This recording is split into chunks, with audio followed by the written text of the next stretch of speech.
করছিস? আমি doctor sir দিয়ে খেলছি। কি হয়েছে ওর? ওর ওর পাছুতে একটা চিমটি হয়েছে। চিমটি? কি করতে হবে এখন? এখন আমি তো এইগুলো এইটা দেখলাম, এবার এটা দেখি কাটা মাটা হবে? কাটা মাথা হবে না, ইতি এরকম খেলবো। তারপর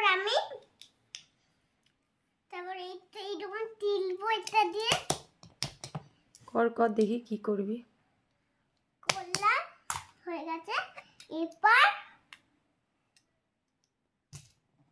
এবার আমি এটা খুলতেই পারছিস না রে।